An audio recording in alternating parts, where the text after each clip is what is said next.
Well, as you can see from the video thumbnail, you pretty much see exactly what we're going to be doing. We're going to be coating the inside of this tank here with Pour 15. But exactly how abouts I do that, well, let's go ahead, let's find out.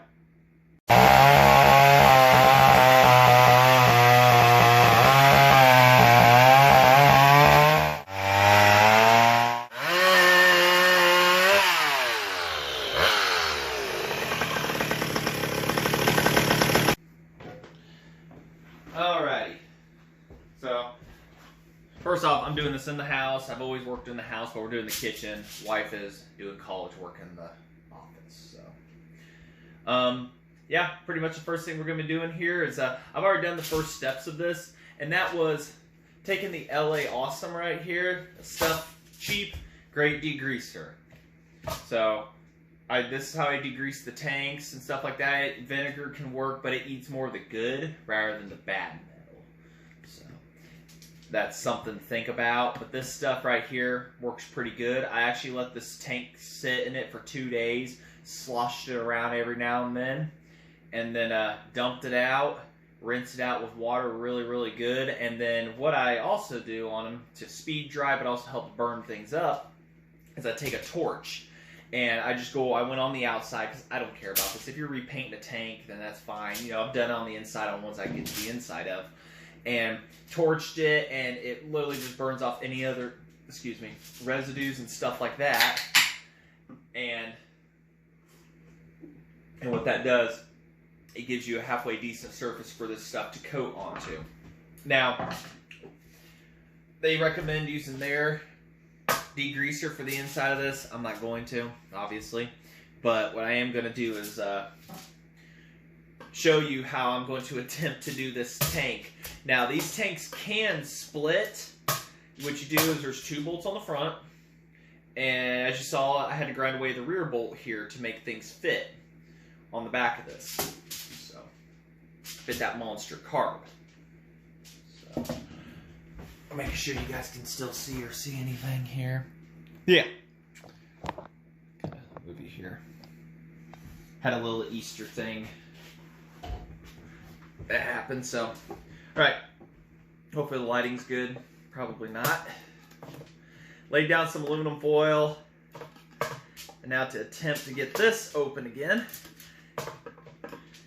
Last time I used it was on another saw. And I pretty much had to ask it very meanly to open, because this stuff works really good to where I'm bending the can. So let me get it open and then we'll get you right back here.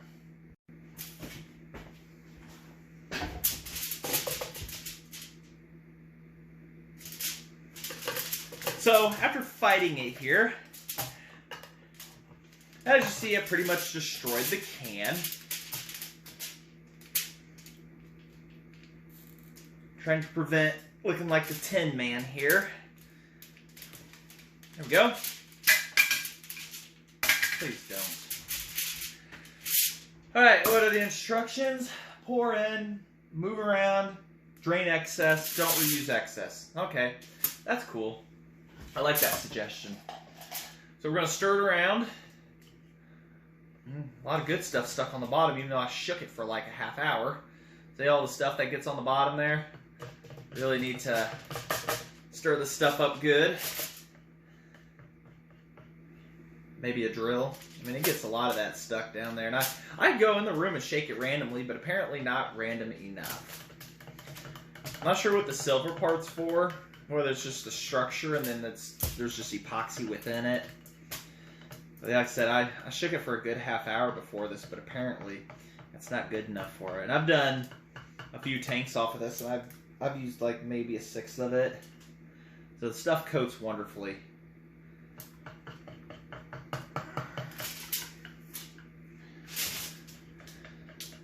Now this is probably going to make a hellacious mess.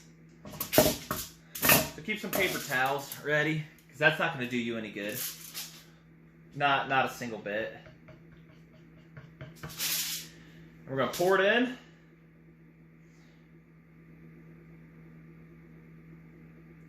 Whoa, it's actually working. pour a fair bit in there.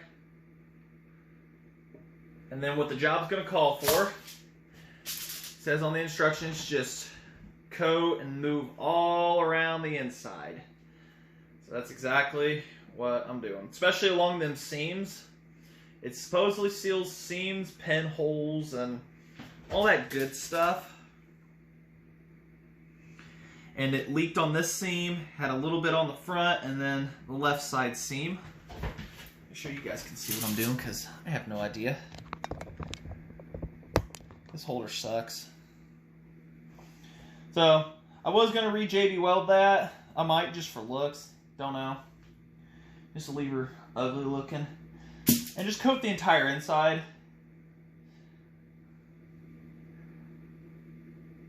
And as you can see, I probably need to add more in there because it's sticking really good. Say, I'm terrible at this in video thing, especially doing stuff like this. First time I've actually shown, I think, doing this on video. I didn't paintbrush it in. So, coat the entire inside. When you feel you've got it, you know, making a mess like that, that's why we laid that down. Because probably best to do this outside. And I might go outside here and slop it around a little bit and stuff like that, and then I'll bring you back when I feel like we're pretty good.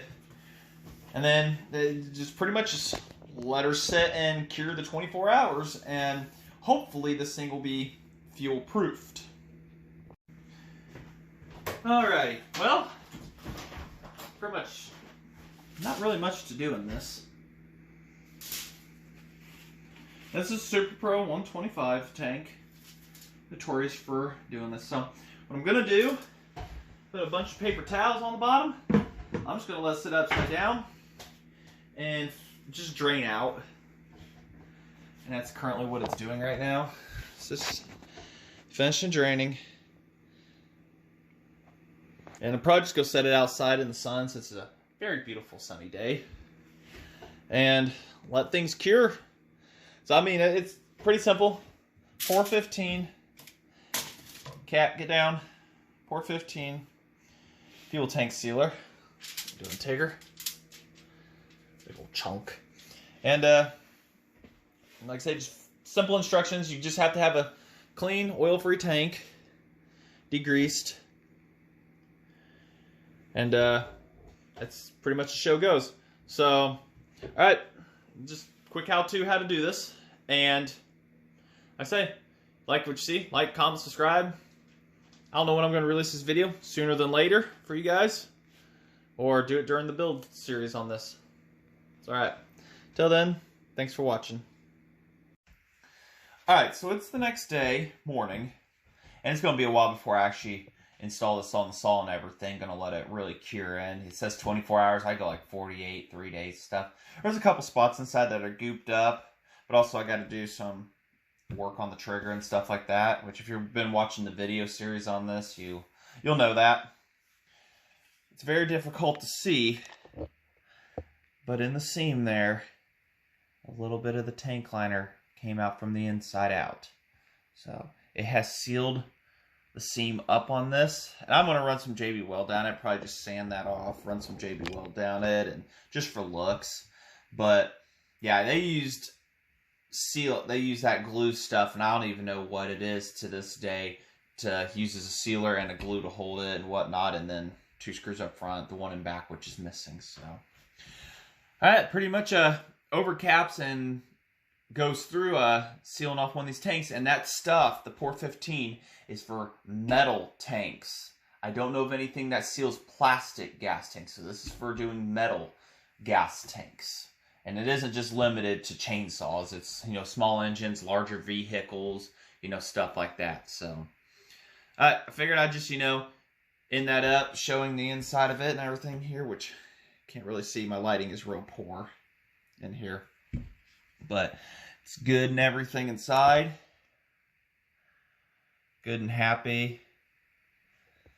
Should be good for many years. So I just want to say thanks for watching. You liked this? There's going to be other videos and whatnot in the future. And, well, heck, there's even ones in the past you can go look at. Computer users down in the corner here. Yeah, down here somewhere. Click that. That's a subscribe. everybody else, like, comment, subscribe, stuff like that. Leave us suggestions, and I'll try to get back to you and everything. More video ideas and everything. So, all right. So then, thanks for watching.